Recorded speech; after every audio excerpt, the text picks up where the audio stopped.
راديو إيرنا.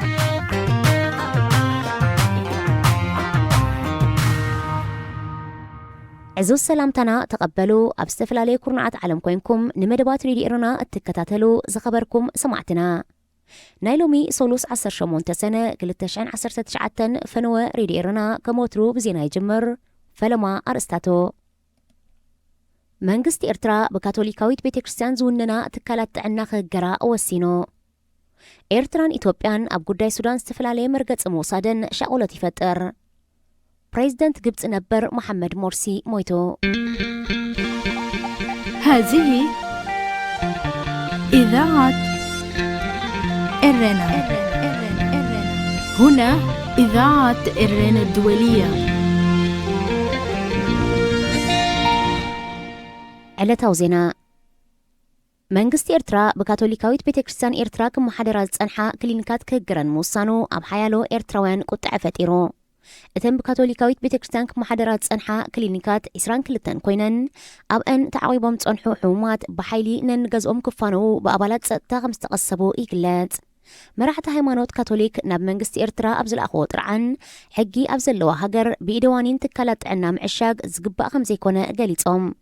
እተን ኣብ ገጠራትን ሓውሲ ከተማታትን ተደኪነን ንህዝቢ ናጻ ሕክምናዊ ኣገልግሎት ክህባት ጸንሓ ትካላት ጥዕና ብምዕጻወን ኣብ ህዝቢ ድሮ ዓቢ ኣሉታዊ ጽልዋ ኣሕዲሩ ምህላዊኡ ዝግለጽ መንግስቲ ኤርትራ ነዘን ካቶሊካዊት ቤተክርስቲያን ከመሓደራት ጸንሓ ትካላት ጥዕና ዝዓጸወሉ ቀንዲ ምኽንያት መራሕቲ ሃይማኖት ትካል ኣብ ፖለቲካዊ ጉዳይ ሃገር ኢድ ብምእታዎም ምዃኑ ብሰፊሑ ዝውረ ዘሎ እንተኾነ ካብቲ መንግስቲ ዝተዋህበ ዝኾነ ወግዓዊ መግለጺ የለን ከም ዝፍለጥ መራሕቲ ሃይማኖት ካቶሊክ ኣብ ህዝቢ ኤርትራ ዝወርድ ዘሎ ኣደራዕ ዝገልጽን መንግስቲ ዝኽተሎ ዘሎ ጭካነ ኣተሓሕዛን ዝነቅፍ ተደጋጋሚ መልእኽታት ብምትሕላፍ ህዝቢ ክብደል እንዳረኣና ዓይንና ይንዕምትን ኢሎም እዮም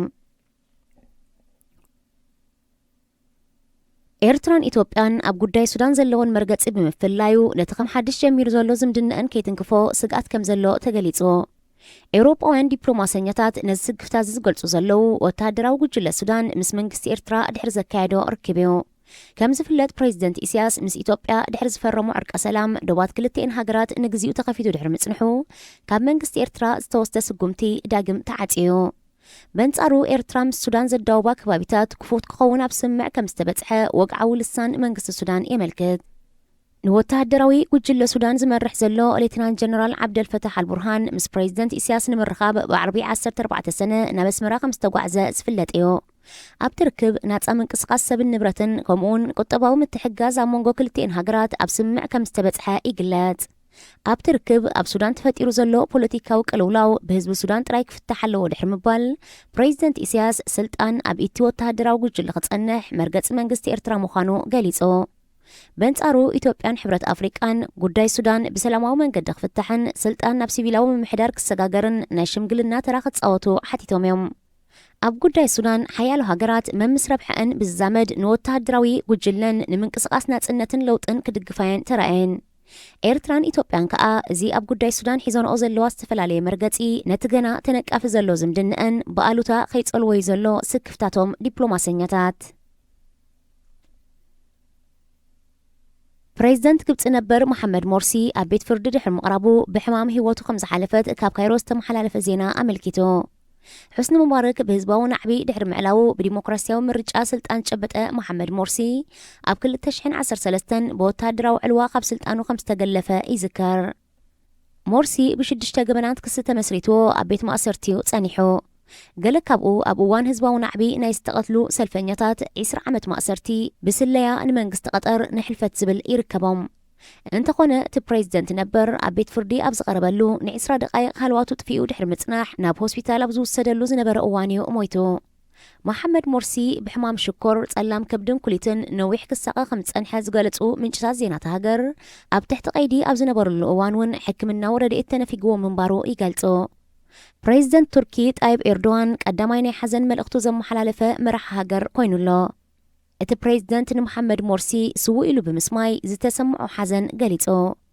ኣባላት ፓርላማ ብሪጣንያ ዝርከብዎም ሓያሎ ተጠበቕቲ መሰላት ሞርሲ ተሓይሩሉ ዝነበረ ኣገባብ ሰብኣውነት ዝጎደሎ ምንባሩ ክስታት ከቕርቡ ጸኒሖም እዮም زخبركم سمعتنا زينا أبستفتي ملا إرنا هنا إذاعة إرن الدولية.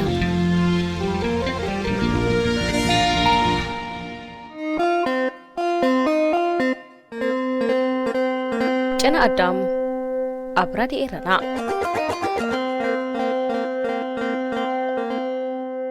بتأي نابلي بتأي تلامي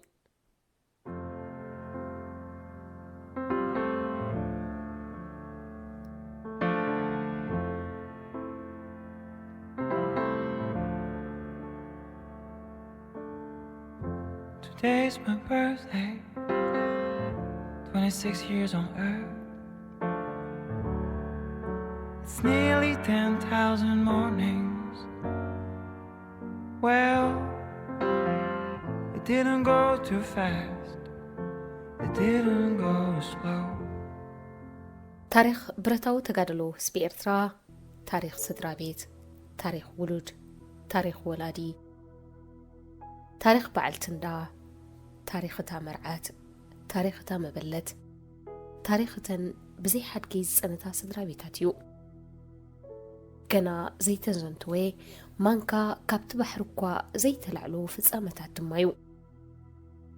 بدحر حجي نولدوتات تتريخو تتصحيفو تناجيرو أي كتنققنيو. تقادلتي لعلى سب نبرو يبلوم صحفي فلاسفان حسباين دانيال سمرة تصفاي أفتح عباي تاريخاويت نايل بولد متحفو حلاوتا ورقاو قرب كنت قال كابتا أما أدم بزعبة تقادل تزبلو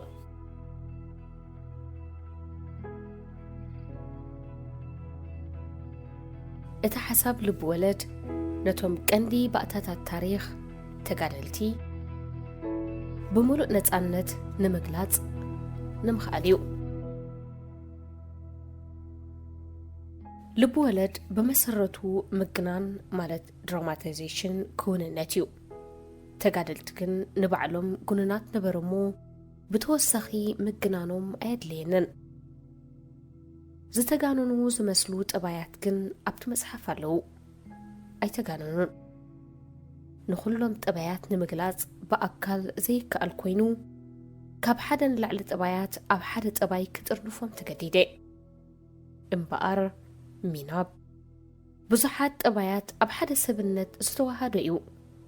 كمون يوناس بيتروس شرف الدين حفشاوي والكت أبايات يوم سلازي لعل سب انت مسلو غريتا سئلة تقادلت يوم تقادلت دما رقت لعل سب نبرو راديو إرنا راديو إرنا كاب كتما باريس محلالف لإرتوارن غازت إنياتا زدالو نتا راديو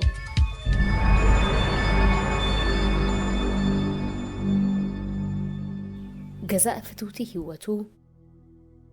نربح خلقات نطقم حفاش مبتجاو كابسنا لبونا تراسب زفلفل حسب هيكونن برقت تقادلتي لعلا سبدا نبرو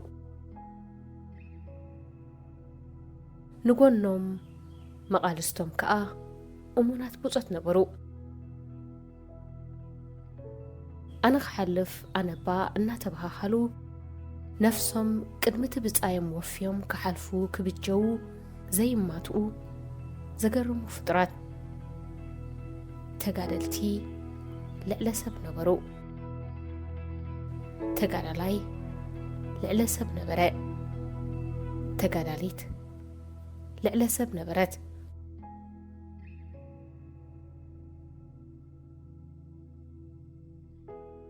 بتايم مسحلفي تمنيت باهكن حسابن بتايم كسكيسوم ولدهم مراريوم فقراتهم اليوم لعلو خلوقنا زودقلو علامة كون نمكبار نحذر بتايم نمتكبار نبتايم هي وكيرمو داركا زي موتي اتباهقو ناتنت كون كيرم ناتنت اتنقسنت عشلات بصوتهم اتقلبي باهق ملأ حبرتسب كون كوني ብጻይ ብጸይቲ ኢልና እንጥውዖ ካብታ ዓርኪ ፈታዊ ቀራቢ ኢልና እንሰምዮ ኩሉ ዓይነት ዝምትናታት ወዲ ሰብ ፍሉይን ዓሚቑን ትርጉም እዩ ዘለዎ ብጻይ ብጸይቲ ብጾት ኩለንተናይ ማለት ዶ ኸይኮነ ብጻይ ዝስሜ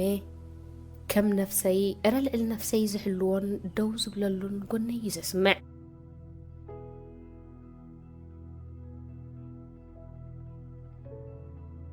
ብረታዊ ተጋድሎ ህዝቢ ኤርትራ ካብ ዝፈጠሮም ኣብቲ መድረኽ እተራእዩ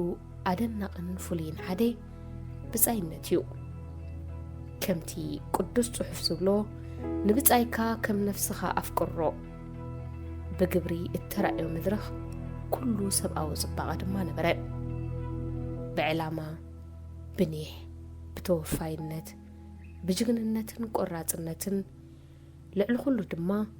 بفتصم تسفان حلم ناتنتن يستقاتل ولدو قيا التمسكرلو مدرخ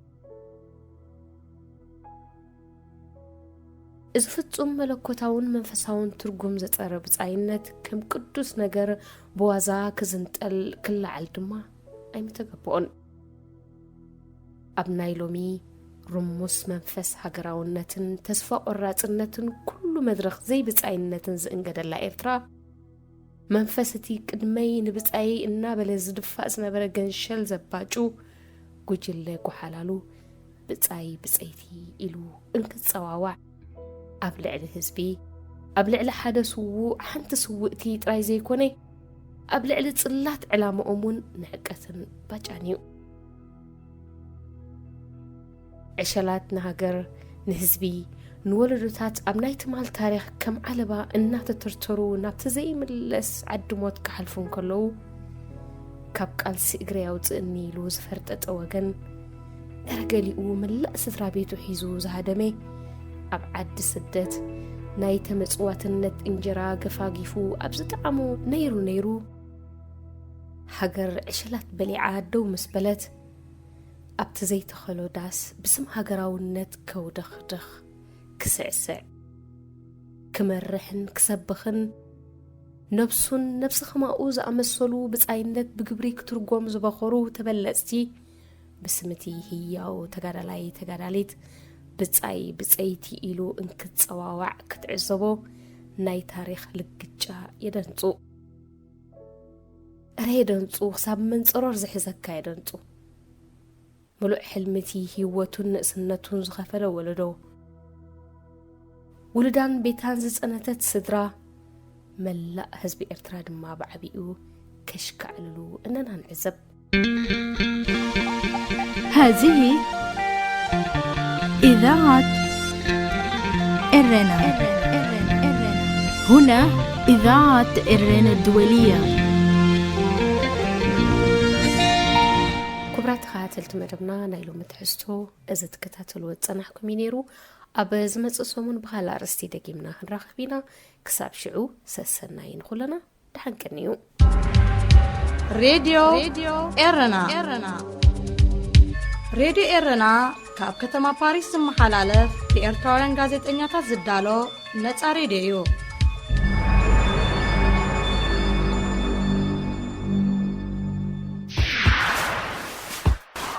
إرتران كبابيان أما كانت زين عالم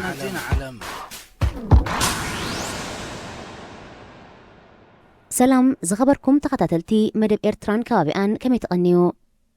أبز غنيات زي بهلو كنتات إرترا زتشاقلو تشلامي نوبل نيجراوي بروفيسور ولسوينكا قبت أويت دراسيتن غازيت إنيان مونا إلتهواي كيناو تحلق ديمقراسي بونيفيس موانجي زركبوم 103 فلوطاتن تسالوتن أفريقاوان أعرخن محاستن فتوتن هزبن هاجرن إرترا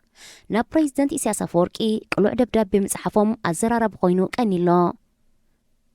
اتنا بريزيدنت إسياس تتصحف دبداب من إسيات إرترا كاب هاجرو موتيوم زحاش هيوات كناريو أبقعزو سدتهم كبير زسك في حلقة يحلفوس لزلو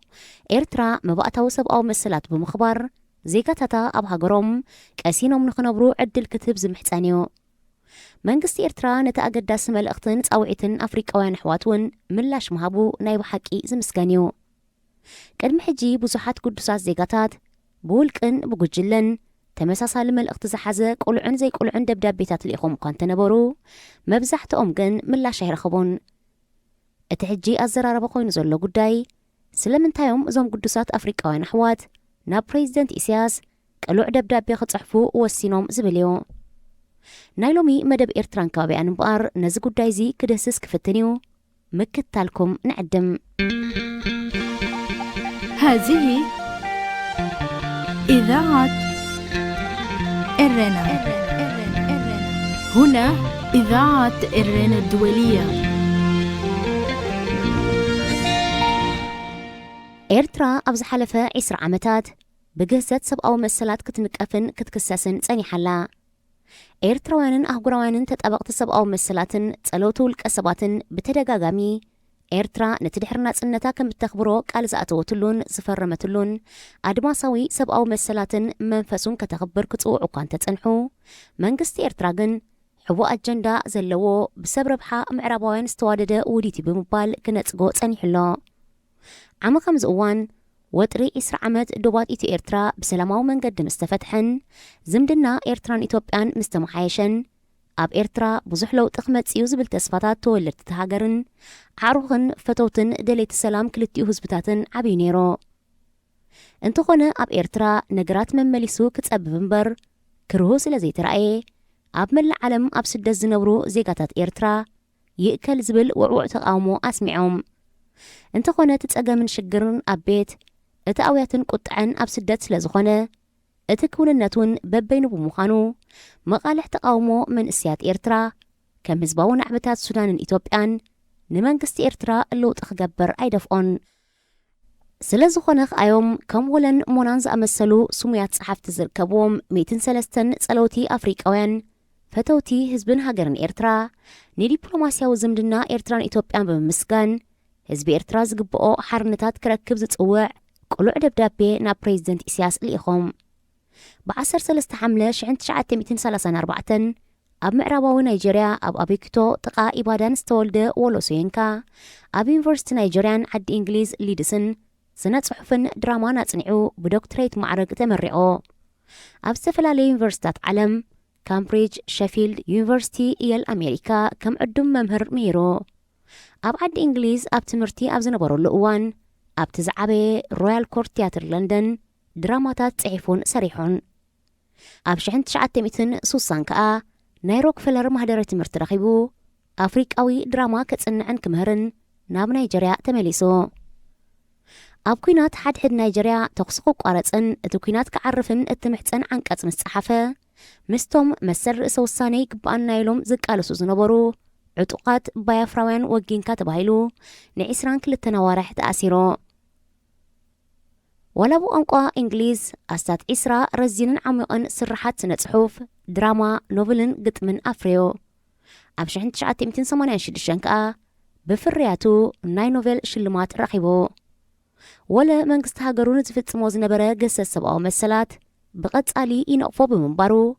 ማእሰርትን ሃድንን የጋጥሞ ነይሩ። ግን ኢዱ ይሃበን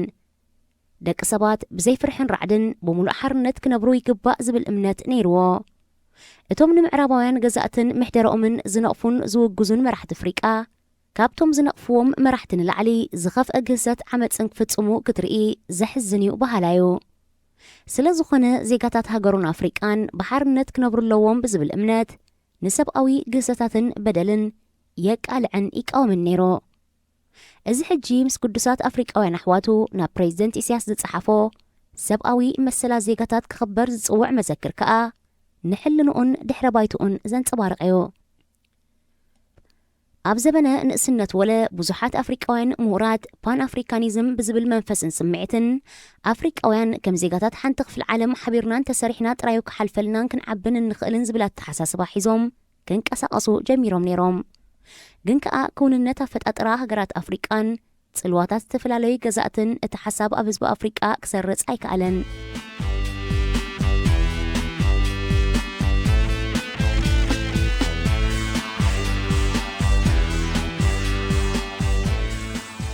ብ1976 ዝተወልደት ኣብ ኒውዮርክ ሲቲ ዝመደበራ ፍሪላንሰር ግብፃዊት ኣሜሪካዊት ሞና ኢልተህዋይ ብዛዕባ ግብፅን እስላማዊ ዓለምን ኣስላም ደቂ ኣንስትዮን ብዙሕ አንቀጻት ዝጸሓፈት ፍልጥቲ ጋዜጠኛ እያ። ስራሕታ ኣብ ዋሽንግተን ፖስት፣ ኒውዮርክ ታይምስ፣ ኣብ ክርስቲያን ሳይንስ ሞኒተርን ሚያሚ ሄራልድን ዝኣመሰለ ጋዜጣታት ተሓቲሙዮ። ኢልተህዋይ ኣብ ዝተፈላለያ ዩኒቨርሲታትን ህዝባዊ መጋባእያን ብዛዕባ መሰላት ደቂ ሰብ እስላም ደቂ ኣንስትዮ ዝምድና እስላምን ክርስቲያንን ብዝምልከት ኣረኣያ ብግልፂ እተቕርብ ማሕበራዊት ኮሜንታተር እያ። ኤልተህዋይ ዓረባዊ ህዝባዊ ሰውራ ኣብ ቱኒዝያ ድሕሪ ምጅማሩን ብመስዋእቲ መሐመድ ቦዓዚዝ እትሰውራ ምስ ተዓወተን ሙባረክ እውን ከም ቤን ዓሊ ክምሖ ለይትን ቀትርን ትፅዕርን ትሰርሕን ምንባራ ምስ ዝተፈላለያ ማዕከናት ዜና ዓለም ኣብ ዝገበረቶ ቃለ መሕትት ሓቢራላ። ዓለም ን30 ዓመታት ብፍርሕን ራዕድን ክገዝኡ ዝጸንሑ ስርዓታት ቱኒዝያን ግብፅን ኣብ ሓደ ቀውዒ ብህዝባዊ ናዕቢ ብህዝባዊ ቁጥዕን እነድርን ካብ ስልጣኖም ተበርቂቖም ክእለዩ መላእ ዓለም ብመራኸቢ ብዙሃን ተዓዚባቶ። ኣይዶንጎየን እቲ ኣብ ቀውዒ 2010 ብቱኒዝያ ዝጀመረ ሰውራ ናብ ግብፂ፣ ባሕሬን፣ የመን፣ ሶርያን ልሒሙ ንምልካውያን ስርዓታት ኣልዩን ኣነቓኒቖን። እቲ ማዕበል ግን ኣብኡ ጥራሕ ኣይተሓፅረን። ኣብ ሞሮኮ፣ ኢራቅ፣ ኣልጀርያ፣ ኢራን፣ ካዛኪስታን፣ ሊባኖስ፣ ጆርዳን፣ ኩዌት፣ ዑማን፣ ሱዳን እውን መጠነ ንኡስ ናይ ህዝቢ ቁጥዐ ተረኣየዮ። ሞና ኢልተህዋይ ከዓ ሰውራ ዓረብ ሓርነት ህዝብታት እተን ሃገራት ከውሕስን ዜጋታት ብፍላይ ከዓ ደቂ ኣንስትዮ እቲ ዝግበአን ክብርን ቦታን መሰልን ሓርነትን ክረኽባ ብቐጻሊ ክትጽውዕ ጸኒሓያ። እቲ ሕጂ ምስ 103 ጸለውቲ መዛንኑኣ ኣፍሪቃውያን ናብ ፕሬዚደንት ኢሳያስ ዝተላእከ ናይ ሓባር መልእኽቲ ከዓ መቐጸልታ ናይቲ ክትቃለሰሉ ዝጸንሐት መትከልን እምነትን ኮይኑ ኣብ ኤርትራ ብዙሓት ጋዜጠኛታትን ተሓለቕቲ ሰብኣዊ መሰላትን ብዘይቲ ኣድማሳዊ ሰብኣዊ መሰላት ዘፍቅደሎም ንቡር መስርሕን ፍርድን ተኣሲሮም ስለ ዘለው ብሰብኣዊ ሓላፍነት ተደሪኾም ንፕሬዚደንት ኢሳያስ ፍትሒ ክብር ብሕጊ ተገዛእ ዘስምዕ ተሪር መልእኽቲ ዝጸሓፉ። እቲ ብልዙብ ዲፕሎማስያዊ ቋንቋ ዝተጻሕፈ መልእኽቲ ኣብ ዝሓለፈ ቀረባ ግዜ ሃገራት ኣፍሪቃ ዘተስፉ ለውጥታት ከተኣታትዋ ከም ዝጸንሓን ዝበዝሑ ዜጋታት ሃገራት ኣፍሪቃ ተዛማዲ ናጽነት ረኺቦም ሓሳቦም ብናጽነት ክገልጹ፣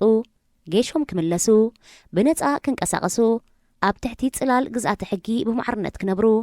ብነፃ ቤት ፍርዲ ክዳነዩን ብመትከል ሕብረ ሰልፋዊ ስርዓት ክነባበሩን በቂዖም ኣብ ዘተስፉ ጎደና ሓርነት ይጓዓዙ ምህላዎም ብምጥቃስ ኤርትራ ግን ኣብቲ ጉዕዞቲ ድሒራ ምህላዋዩ ዝገልጽ እቲ ጽሑፍ ዜጋታት ኤርትራ ብተደጋጋሚ ነቲ ብብዙሕ ጭብጥን ሓቅን ዝተረጋገጸ ሰብኣዊ ግህሰትን ዓፈናን ከብቅዕ ፕሬዚደንት ኢሳያስ ቀድምን ድሕርን ናጽነት ብዝኣተዎ መብጻዕታት ምምስራት ህዝባዊ መንግስቲ ክቕየድ ክጽውዑ እኳ እንተጸንሑ ብድዕን ጸርፍን ዘለፋን ጸለመን እምበር ግቡእ ምላሽ ኣይረኸቡን። ቦኒፊስ ምዋንጊ እውን ኣባለቶም ናብ ፕሬዚደንት ኢሳያስ ቁሉዕ ደብዳቤ ዝጸሓፉ ተሓለቕቲ ሰብኣዊ መሰላት ሓደ እዩ።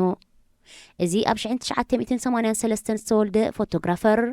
መንእስያት ኣብ ዕርቀ ሰላም ሃገሮም ክዋስኡ ዕድል ክወሃቦም ዘጎሳጉስ ኮይኑ ንዓሌታዊ ግጭት ፕሬዚደንታዊ ምርጫ 2007-2008 ብስእሊ ዝሰነደን ብድሕሪኡ ተመሳሳሊ ህልቀትን ዕንወትን ንምግታእ ኣብ ህዝቢ ጎስጓስ ብምክያድ ሰላማዊ ቃልሲ ዘካይድ መንእሰዩ። ድሕሪ ዕርቀ ሰላም ኢትዮ ኤርትራ ብኣማይ ዝቁጸሩ መንእስያት ኤርትራውያን ኣብ ፈቐዶ መንገድታትን ጎደናታትን ኬንያ ኣብ ኣእዳው ዘይሕጋውያን ኣሰጋገርትን ደላሎን ዘሕዝን ግፍዕን በደልን ይጋጥሞም ከም ዘሎ ኣብ ዝተፈላለየ እዋን ብዜናና ምግላጹ ዝዝከር እዩ። እዚ መንእስያት ተወዳዲቦም ኣብ ዕርቀ ሰላም ሃገሮም ክሳተፉ ዕድል ክወሃቦም ዝጽውዕን ዝጉስጉስን ምዋንጎ ደሃይዞም ኣብ ጋዜጣታት ኬንያ ብተደጋጋሚ ዝተልዓሉ ኤርትራውያን ከም ዘለዎ ኣየጠራጥርን እዩ። ስለ ዝኾነ ከኣዩ ንሱውን ምስ ብጾቱ እቶም ንዓመታት ኣብ ቤት ማእሰርቲ ተዳጒኖም ዘለዉ ኤርትራውያን ጋዜጠኛታትን ተሓለቕቲ ሰብኣዊ መሰላትን ንቡር ሕጋዊ መኸተምታ ተገይሩሉ ኤርትራ ኣብ ሃገራት ኣፍሪቃ ግቡእ ቦታኣ ንኽትሕዝ ንፕሬዚደንት ኢሳያስ ግቡእ ተርኡ ክትጻወት ዝጸውዑ። እቲ ዝገርም ግን መንግስቲ ኤርትራ ነዞም ደብዳቤ ዝጸሓፉን ንኤርትራ ኣትዮም ምስ ፕሬዚደንት ኢሳያስ ክዛረቡ ዝሓተቱን ጸለውቲ ኣፍሪቃውያን ተጣበቕቲ ሰብኣዊ መሰላትን ጸሓፍትን መሊሱሎም እዩ። እቲ መልሱ ግን ከም ወትሩ ክውንነት ኤርትራ ገና ኣይፈለጥኩሞን እዩ ዘስምዕ። ቃል ብቓሉ እቲ ብሚኒስትሪ ዜና ኤርትራ ዝወፅእ ሓተታ እቲ ቁሉዕ ደብዳቤ ኣብቲ ኤርትራ ስውኣታ እትዝክረሉ ረዚን ወርሒ ሰነ ምጽሓፉ ግዜ ዘይሓለወ ብምንቃፍ ግዚኡን ኣገባቡን ዘይሓለወ ብምባል ነቲ ዝተጠቕሙሉ ኣገባብ ዘይቁንዒሉ ነቒፍዎ በቲ ኣገባብ እቲ ኸኣ ምስ መንግስቲ ኤርትራ ክራኸቡ ከም ዘይክእሉ ይሕብር እቲ መግለጺ እቲ ሓተታ ቀጺሉ እታ ብሰንኪ ዙርያን ዕብለላን ሓያላንን ምዕራባውያንን 65,000 ሰማዕታት ከፊላ ንሒደት ዓመታት ጥራሕ ሰላም ናጽነት ዘስተማቐረት ኤርትራ ብኣጀንዳ ምቕያር ስርዓት ብኹናት ዶባት 1998 ክሳብ 2000 ብዘራያት ምዕራብ ክትብደል እንከላን ብይን ኮሚሽን ዶባት ክርገጽ እንከሎን ኣጽቂጡ ዝጸንሐ ተጠባቒ መሰለ ባህሊ ሕጂ ክመጻድቕ ኣይግብኦን እዩ ይብል እሞ ቀጺሉ ኤርትራ ድሕሪ ዓመቱ ዘይመልአ ዕርቀ ሰላም ቀዳምነት እትህቦ ኣጀንዳ ስለ ዘለዋ ቁልጡፍ ለውጢ ወይ ጽገና ብዘይምግባራ ክትውቀስ ኣይግብኣን እዩ ይብል ብሓጺሩ እቲ መልእኽቲ ጉዳይ ሃገርናን ህዝብናን በዓላትና ኣለናዮ ኣብ ዝማእምኣና ግዜ ዝመሰለናን ዘዋፃናን ክንገብር ኢና እዩ ዘስምዕ እዚ ዓይነት ኣካይዳን ምላሽን ምናልባት ነቶም ምስከንሕና እውን ክንፍትን ብምባል ዝጸሓፉ ኣህጉራውያን ተጣበቕቲ ሰብኣዊ መሰላትን ጸሓፍትን ደኣ ቁሩብ ግር የብሎም ይኸውን እምበር ህዝቢ ኤርትራስ ቀደሙን ለሚድዎ እዩ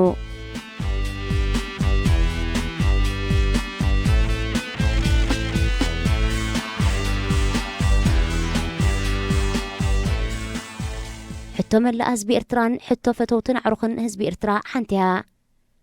መንግስቲ ኣሲርዎም ንዘሎ እሱራት ሕልናን ፖለቲካን ኣብ ቅድሚ ሕጊ ኣቕሪቡ ክፈትሖም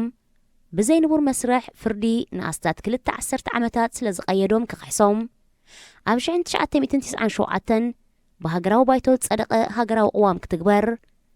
ኣብ መስከረም 2001 ዝተኣገዳ ጋዜጣታት ብሕቲ ስራሕን ክጅምራ ክፍቀደለን ብሓጺሩ ዜጋታት ኤርትራ እቲ ዓለማዊ ኣድማሳዊ መሰል ዝህቦም መባእታዊ መሰላት ክኽበረሎም እዩ ሕቶኦም ብዙሓት ሰባት እዛ ሕቶ እዚኣ ንስርዓት ኢሳያስ መሸንቆቓን መጻወድያን ስለ ዝኾነት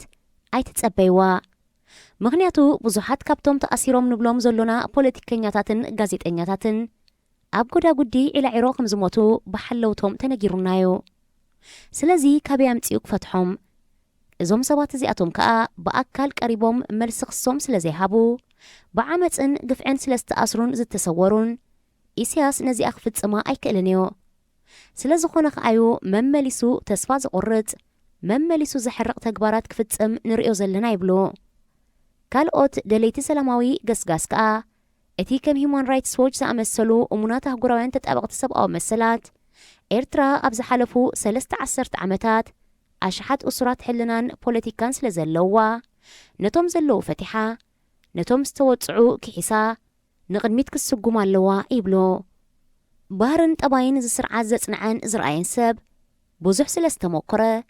ናይ ገዛእ ርእሱ ገምጋም ኣለዎ ግዜ ንባዕሉ ናይ ገዛእ ርእሱ ፍርዲ ስለ ዘለዎ ግን እቲ ዝኸውን ርሑቕ ኣብ ዘይኮነ መጻኢ ክረአዩ هذه إذاعة إرنا هنا إذاعة إرنا الدولية ዳግማይ ሰላምታና ተቐበሉ ዝኸበርኩም ሰማዕትና ቀጺልና ብተኸታታሊ መደብና ዶክተር ሞጎስ ያዕቆብ ንዝኽሪ 20 ሰነ ኣመልኪቱ ዝለኣኸልና ጽሑፍ ከነቕርበልኩም ኢና ሰናይ ምክትታል ሬድዮ ኤረና ናጻ ድምፂ ኤርትራውያን ሬድዮ ኤረና ናጻ ድምፂ ኤርትራውያን ዝኽርቶም ክልተ ስውኣት ይዕሩኽተይ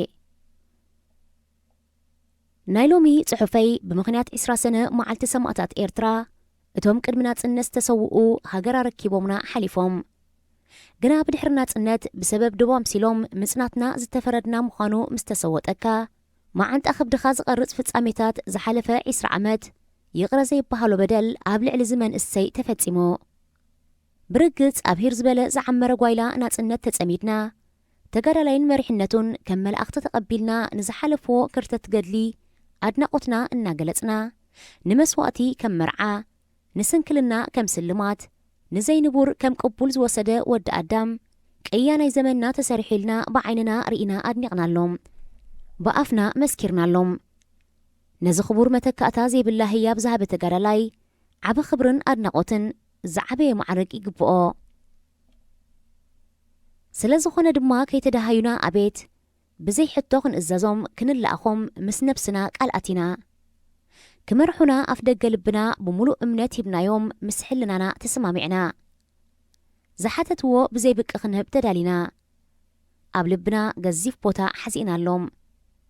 نسهم كعرفو نحنا جيدنا خنصعر هاجرنا خنحوي كيدان آتينا أبت أبعدنا قلبيت قال كيدان أسيرنا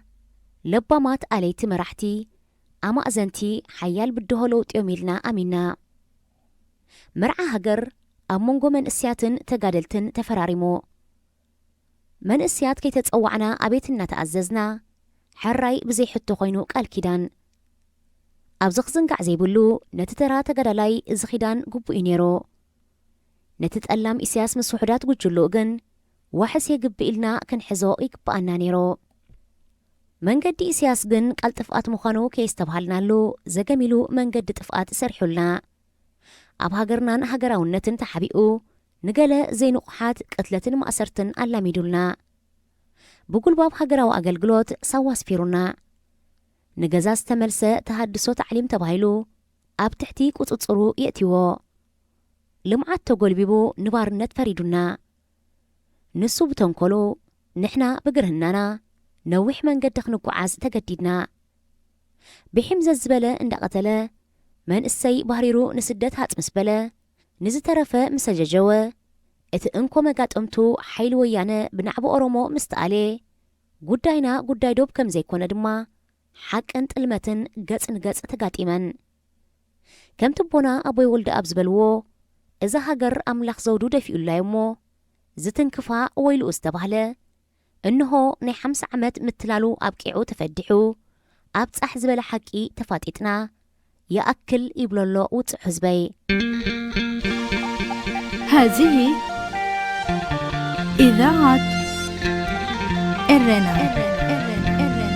هنا إذاعة إرنا الدولية. أنت زهجر فتأربا إدوم بيرولايو زبليو بسبب قلباب دوب لعلي إسرا شح تنفاس من السياسة سنة كوينات كجلة هكدف صباح كم رواندا بزيقاتاتو بمصنات تقاسيسو قبلنيا تباهيلو فيتني فيت أبدان نت يبتسحنا قدي خوم فتاري ناب نايلومي زغرتاتي كملساكم نايلو متعفي كلتا ممهارتي يعرقتي يخذكر أبزا خبرت علت سنة تولد عند مريم بقانقا إنجليزينيا أبشحن 996 ديجري زرخبة كبروم تكئ شحن 996 ببم حدار استمرقة كبر واقا مسواتي سلزا هاجر تساحيلوم زودقو بتصوتي كميلمو كرسعكم تولد فرتوم هواريو ملأختي بب وانو حوخا أبيالو حبت خابيالا زبل ملأختي سدولنا زلو أبوتات كاتوليكاويت بيت كريستيانيو مقلول سنة مقبار زد تعدل من السينيرو قداميتي طباب فرهات اكزيابيرات بالحرق الأملاخ يسب كلو ترايزي كونا زنبرلو زنبرة أبنتاوي من السينيرو زربا زي كونا بتكبار زمهر أكايدو أزرار بوهدو لسانو دمتون عوتا زي زوتر كل زي في الشختاز عسلو من السينيرو سدرابيتون حق انفتحن تتوزبلو تبعات سترايوم حدك بحواتو تبع ممهري دكتور كفليسوس عند مريميو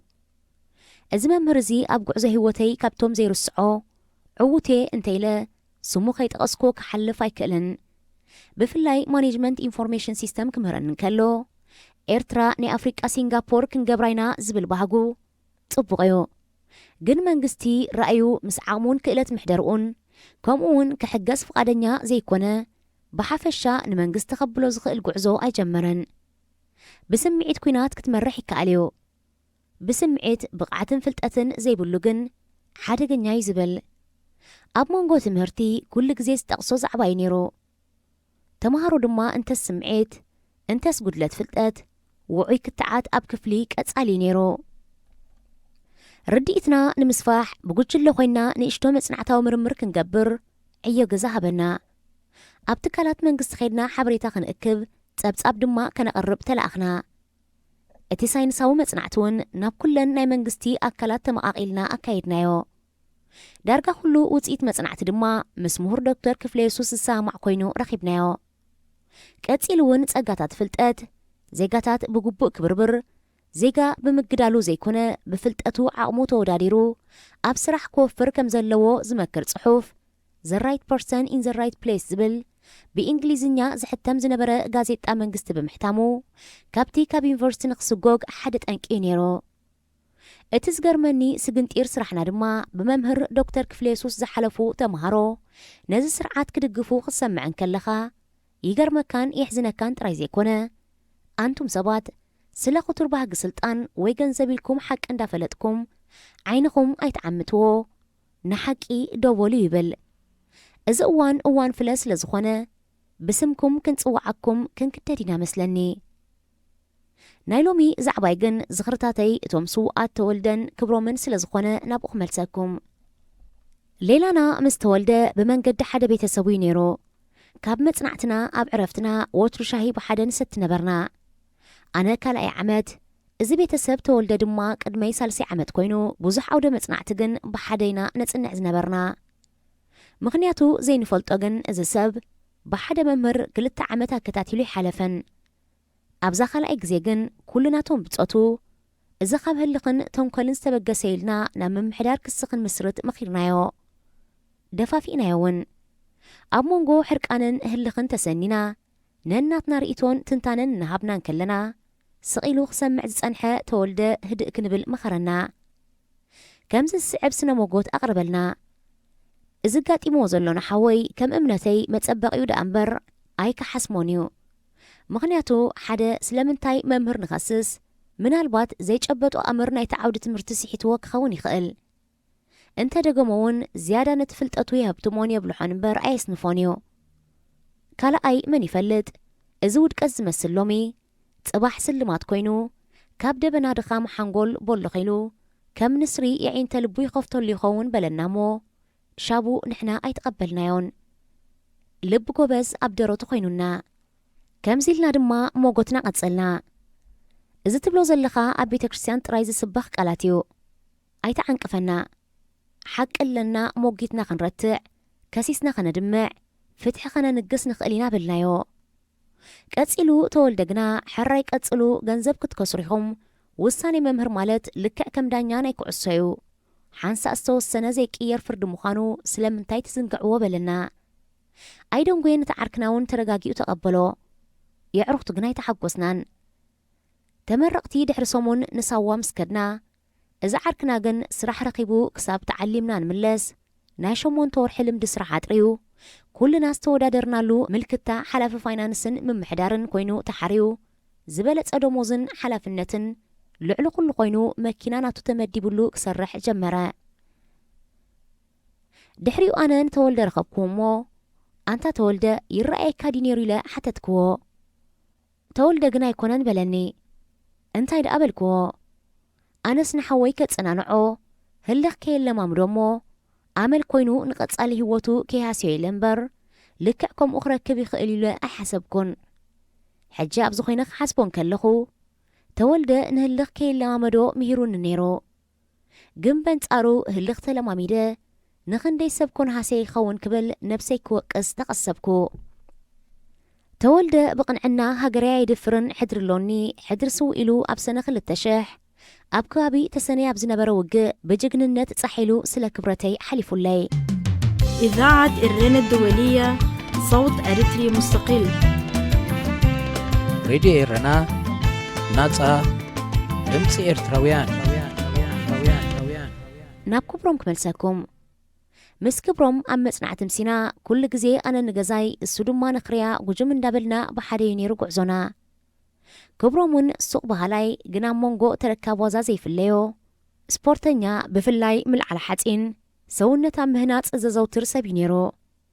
سلازخونا دما سونتو ملو تبوق قرص نيرو قدامو يتلاقيو دخنت زبل ترير امنت نيرو هاجر كتعبي والكسبات مجمريخ عبي اللوم زبل كم متكل يأمنلو داقما هنسا قابل علي بمنقست زم حدر زي كونه سراح منقستي بوليسي أصفيفو زيقاتات متبوع ترايك خون اللو والكسبات وي بيتسب كحلفو اللو زبل امنت والنيرو هاجرو أقل قلوت كاب زيك قبولو قوي بوليسي منقستيو زبل نيرو ናጽነት ወፂና እንዳሃለና ንምንታይ ተወሳኺ ወተሃደር ኣድለየ ዝብል ትንታነ ነይርዎ ብጥሜት ዝተሓልበ ገና ዘይጸገበ ተጋዳላይ እንዳሃለወ ተወሳኺ ለማነ ምውሳኽ እንታይ ኣምጽኦ ዝብል ኣዝዩ ዝማጎተሉ ዋጋ ዘኽፈሎ ሰረተ እምነት ነይሮ ሓቢርካ ምስራሕ ዝብል ኣምር ሽርክነት ድማ ፍሉይ ስነ ምጎት ነይርዎ ኣብ ገጠር ካብ 5 ስድራ ቤት ኣብ ከተማ ግን ካብ 3 ዘይበዝሕ ሽርክነት ክግበር ይከኣል ካብ ዝሓሊፉ ግን 1000 ሰብ ብሓባር ምስራሕ ማለት ሃብቲ ምብኻን ኣድማዕ ድማ ኣይኮነን ዝብል ነይሩ ተጋደልቲ ክጣየሱ ኣለዎም ካብቲ ተደጋጊሙ ዝዛረበሉ ጉዳዩ ተጋዳላይ ድማ ቅድሚ ናብ ሕብረተሰብ ምጽምባሩ ግቡእ ተሓድሶ ሓንጎል የድልዮም እዩ ብፍላይ ግብረ ጉብነት ስልጠና ሶሻል ኢንቴግሬሽን ኮርስስ ዝብል እምነት እዩ ነይሩ ካልእ ዝደጋግመለይ ዝነበረ ድኽነት ክስዕር እንተኾይንካ ናይ መንግስቲ ስራሕ ክሰርሕ የብልካን ይብል ግን ናይ መንግስቲ ስራሕ ውሕስነት እቶት ስለ ዝህበካ ኣብ ምብታኽ ሰንሰለታዊ ወለዶታት ድኽነት ክትወፅእ ይሕግዘካ ይኸውን ነቶም ጉዱዓት ስድራ ቤታት ብዘይ ስክፍታ ክትዕንግሎም ትኽእል ትኸውን ካብ ዝሓሊፉ ግን ንደቅኻ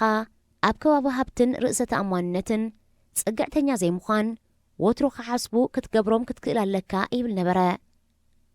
ሓሙሻይ ዙር ክንዕለም ሳዋ ምስ ወረድና ታዕሊም ተወዲኡ ገለ ብርክት ዝበልና ተምሃሮ ዩኒቨርሲቲ ብሕማም ምኽንያት ጉዕዞ እግሪ ኣይተጓዓዝናን ግን ሕውማት ክነስና ናይ ብምሉእ ሳዋ ኣዳራሽ መደቀሲ ተዓለምቲ ብዓጌፋ ብዕንጨይቲ ተሰሪሑ ነይሩ ነዞም ሕውማት ተባሂልና ሓኪም ዝፈቐደልና ድማ ከነፍርሶ ተኣዚዙልና ክብሮም ብትብዓት ንቕድሚት መጸሞ ሕውማቲና ኣይንሰርሕን በለ ኩልና ዕዘምዘምና እታ ለይቲ ኩልና 3 ጋንታ ንኸውን ጥራይ ነብስና ውፂኦም ኣእዳውና ንድሕሪት ተቐፊዱ ኣሰሩና ንኽብሮም ድማ ጎቦሳዋ መዓልታዊ ሰፍ ዘይብል ዕንጨይቲ ተሰኪሙ ክወፅእ ተፈረደ ካልእ ዝወረደ መቕጻዕቲ ኣብ ልዕሊኡ ክርስሶ ኣይከልነ ሓደ እዋን እውን ይዝከረኒ ናይ ሓደ ሓላፊ ኣግዶ ንሰርሕ ነበርና እሞ ኣነ ንሱን ደኺምና ኮፍ በልና ወዮ ኣዛዚ ድማ ስለምንታይ ኮፍ ኢልኩም ኢሉ ሓተተ ኣነ ድማ ብፍርሒ ዝተሓወሶ መልሲ ደኺምና በልኩ በሎሃየ ናብ ስራሕ ተመለሱ ንኽብሮም ብጭጉራፍ ዝባኑ እናቐጥቀጦ ኣየ ሃገር ስያኢ በዚኦም ክትነጽ በለ ክብሮም ብድፍረት ምልስ ኢሉ ኣግዶ ኣዛዚ ብምስራሕ ድዩ ሃገር ዝነጽ ኣብ ነድመዓሉ ቦታን ስራሕን ተትምድቡና ንዓኹም ኣይምሕዘነኩም ንዓና ናይ ስራሕ ዕጋበት ንሃገር ድማ ዝጠቅም ስራሕ መበርከትና በለ ብድፍረት ብድሕሪኡ ዝወረዶ መቕጻዕቲ ክዝርዝሮ ዘድልይ ኣይመስለንን ኩልና ሳዋ ዝሓለፍናዮ ወይ ንሰምዖ ዘለና ንፈልጦ ጉዳይ ስለ ዝኾነ ድሕሪ ሳዋ ታዕሊም ክብሮም ባዶ 9 ንግዳዊ ትካል ዓሰቢዩ ስራሕ ተቖፂሩ ዝሰርሕ ዝነበረ ኣብ 1999 ድማ ኣብ ክፍለ ሰራዊት 44 ተመዲቡ ንሃገሩ ካብ ወራር ክከላኸል ወፈረ ኣብ ኩናት ተሰነይ ዝነበረ ውዕሎ ሰነ 2000 ኣብ ሓደ እዋን ምስ ተወልደ ኣብ ሓደ ሰሙን ተሰዊኡ ነዚ ዝሓለፈ መንእሰይ ድማ ኣብ ክንዲ ኽብረት ስደትና ቐጺሉ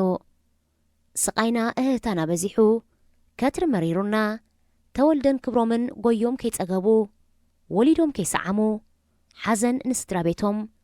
ዓብ ኽሳራ ንሃገሮም ገንሸል ሓርነት ኮይኖም ንዘለዓለም ተፈሌሙና በጃና ስለ ቅሳነትና ክብርና ሓሊፎም ብዝተምሃሩሉ ፍልጠት ንሃገሮም ኣብ ክንዲ ዝሃንጹ መምሃራን እንተዝኾኑ ፍልጠት ዘስንቑ መራሕቲ እንተዝኾኑ መንገድና መቐየሱ ግና ኩሉ ገዲፎም ተፈሌሙና እዞም ክልተ ኣዕሩኽተይ ልዕሊ ርሖም ኤርትራ ተዓቢሎም ተራሞት ዘይኮነ ክቡር መስዋእቲ ገንሸል ሰብኣዊ ሓርነት ኮይኖም ኣብ ዝዓለት ቀሲኖም ደቂሶም ኣለዉ ንሕና ጉዕዞኦም ግን ገና ኣይተወድአን እንተ ኣነ ስደት ኣንዊሐ ሕድርኹም ጠሊመ እንተስ ንነብሰይ ፈቴ ስቓይ ህዝበይ ኣብዚሐዮ ኣይግድን ኣግዲዐኩም ብጾተይ ሃገረይ ክትሕረጅ ኣብ ጨረታ ምስ ቀረበት ግን ይኣክል ምልኪ ይብል ኣለኹ ተበራቢረ ካብ ድቃሰይ ንዓኹም ኣጥፊኤ ከመኢሉ እሞ ክድቀስ ጎነይ ክጎየ ክልህልህ ብዘለና ዓቕሚ ምስ ግዜን ሓያላት ዓመፅትን ክቀዳደም ስለዚ መልእኽቲ ተወልደን ክብሮምን ካብ ዘለውዎ ጎዳጉዲ ኮይኑ ሰማይ ዓሪጉ ናብ ፈጣሪ ገብፅሓልናይ እሞ እዞም መዛኖይ ህልኽ ቂም ጭካነ ዓመፅ ምፍልላይ ብወገን ሃይማኖት ከይንለማመዶ ንዓይ ምሂሮምን እዮም እሞ أنا دما أزعدا نوح تسكيميا كيرسع حلناي يحق حني زلو دك أسكالي النيمو ملأختي إزوم مزانوي مورات سب ديجري معرق ممارتي ملأختهم ناي كلهم جغانو ملأختيا ملأختي كلن وعروتات سوات يامو نعي كبيدوني تصورين أباكم يبلون لكمو هيا حدري نتلم حدرهم زل ألمو زغري نسواتنا فتحي إنجاز ملكي فرس راديو إرنا راديو إرنا كاب كتما باريس محلالف بإرتوارن غازيتنياتا زدالو نتسا راديو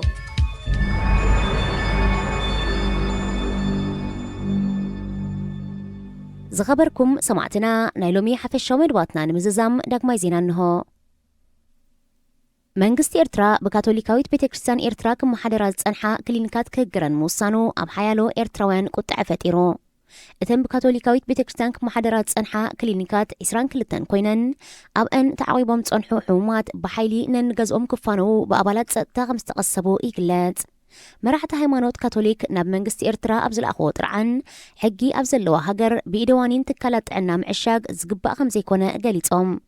እተን ኣብ ገጠራትን ሓውሲ ከተማታትን ተዶኪነን ንህዝቢ ናጻ ሕክምናዊ ኣገልግሎት ክህባ ጸንሓ ትካላት ጥዕና ብምዕጻወን ኣብ ህዝቢ ድሮ ዓቢ ኣሉታዊ ጽልዋ ኣሕዲሩ ምህላውዩ ዝግለጽ መንግስቲ ኤርትራ ነዘን ካቶሊካዊት ቤተክርስቲያን ከመሓደራ ጸንሓ ትካላት ጥዕና ዝዓጸወሉ ቀንዲ ምኽንያት መራሕቲ ሃይማኖት ትካል ኣብ ፖለቲካዊ ጉዳይ ሃገር ኢድ ብምእታዎም ምዃኑ ብሰፊሑ ዝውረ ዘሎ እንተኾነ ካብቲ መንግስቲ ዝተዋህበ ዝኾነ ወግዓዊ መግለጺ የለን ከም ዝፍለጥ መራሕቲ ሃይማኖት ካቶሊክ ኣብ ህዝቢ ኤርትራ ዝወርድ ዘሎ ኣደራዕ ዝገልጽን መንግስቲ ዝኽተሎ ዘሎ ጭካነ ኣተሓሕዛን ዝነቅፍ ተደጋጋሚ መልእኽታት ብምትሕላፍ ህዝቢ ክብደል እንዳረኣና ዓይንና ይንዕምትን ኢሎም እዮም ኤርትራን ኢትዮጵያን ኣብ ጉዳይ ሱዳን ዘለዎን መርገጺ ብምፍላዩ ነቲ ከም ሓድሽ ጀሚሩ ዘሎ ዝምድነአን ከይትንክፎ ስግኣት ከም ዘሎ ተገሊጹ ኤውሮጳውያን ዲፕሎማሰኛታት ነዚ ስግፍታት ዝገልጹ ዘለው ወታደራዊ ጉጅለ ሱዳን ምስ መንግስቲ ኤርትራ ድሕሪ ዘካየዶ ርክብዮ ከም ዝፍለጥ ፕሬዚደንት ኢሳያስ ምስ ኢትዮጵያ ድሕሪ ዝፈረሙ ዕርቀ ሰላም ዶባት ክልቲአን ሃገራት ንግዚኡ ተኸፊቱ ድሕሪ ምጽንሑ ካብ መንግስቲ ኤርትራ ዝተወስደ ስጉምቲ ዳግም ተዓጽዩ በንጻሩ ኤርትራ ምስ ሱዳን ዘዳውባ ከባቢታት ክፉት ክኸውን ኣብ ስምዕ ከም ዝተበጽሐ ወግዓዊ ልሳን መንግስቲ ሱዳን የመልክት ንወታደራዊ ጉጅለ ሱዳን ዝመርሕ ዘሎ ሌተናንት ጀነራል ዓብደል ፈታሕ አልቡርሃን ምስ ፕሬዚደንት ኢሳያስ ንምርኻብ ብዓርቢ 14 ሰነ ናብ ኣስመራ ከም ዝተጓዕዘ ዝፍለጥ እዩ ኣብ ትርክብ ናጻ ምንቅስቓስ ሰብን ንብረትን ከምኡውን ቁጠባዊ ምትሕጋዝ ኣብ መንጎ ክልቲአን ሃገራት ኣብ ስምዕ ከም ዝተበጽሐ ይግለጽ ኣብ ትርክብ ኣብ ሱዳን ተፈጢሩ ዘሎ ፖለቲካዊ ቅልውላው ብህዝቢ ሱዳን ጥራይ ክፍታሕ ኣለዎ ድሕሪ ምባል ፕሬዚደንት ኢሳያስ ስልጣን ኣብ ኢቲ ወታደራዊ ጉጅለ ክጸንሕ መርገጺ መንግስቲ ኤርትራ ምዃኑ ገሊጹ በንጻሩ ኢትዮጵያን ሕብረት ኣፍሪቃን ጉዳይ ሱዳን ብሰላማዊ መንገዲ ክፍታሕን ስልጣን ናብ ሲቪላዊ ምምሕዳር ክሰጋገርን ናይ ሽምግልና ተራ ክጻወቱ ሓቲቶም እዮም ኣብ ጉዳይ ሱዳን ሓያሎ ሃገራት መምስ ረብሐን ብዝዛመድ ንወታደራዊ ጉጅለን ንምንቅስቓስ ናጽነትን ለውጥን ክድግፋየን ተራእየን ኤርትራን ኢትዮጵያን ከዓ እዚ ኣብ ጉዳይ ሱዳን ሒዞንኦ ዘለዋ ዝተፈላለየ መርገጺ ነቲ ገና ተነቃፊ ዘሎ ዝምድንአን ብኣሉታ ከይጸልወዩ ዘሎ ስክፍታቶም ዲፕሎማሰኛታት ፕሬዚደንት ግብጽ ነበር መሐመድ ሞርሲ ኣብ ቤት ፍርዲ ድሕሪ ምቕራቡ ብሕማም ህይወቱ ከም ዝሓለፈት ካብ ካይሮ ዝተመሓላለፈ ዜና ኣመልኪቱ حسن مبارك بهزباو نعبي دحر معلاو بديمقراسياو مرجع سلطان ጨበጠ محمد مرسي ኣብ 2013 بوتادراو علوا ካብ ስልጣኑ ከም ዝተገለፈ ይዝከር ሞርሲ ብሽድሽተ ገበናት ክስ ተመስሪቱ ኣብ ቤት ማእሰርቲው ጸኒሑ ገለ ካብኡ ኣብ እዋን ህዝባው ናዕቢ ናይ ዝተቐትሉ ሰልፈኛታት 20 ዓመት ማእሰርቲ ብስለያ ንመንግስቲ ቀጠር ንሕልፈት ዝብል ይርከቦም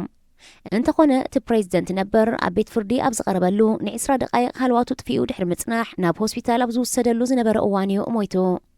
محمد مرسي بحمام شكر ጸላም ከብድን ኩሊትን ነዊሕ ክሳቐ ከም ጸንሐ ዝገለጹ ምንጭታት ዜና ተሃገር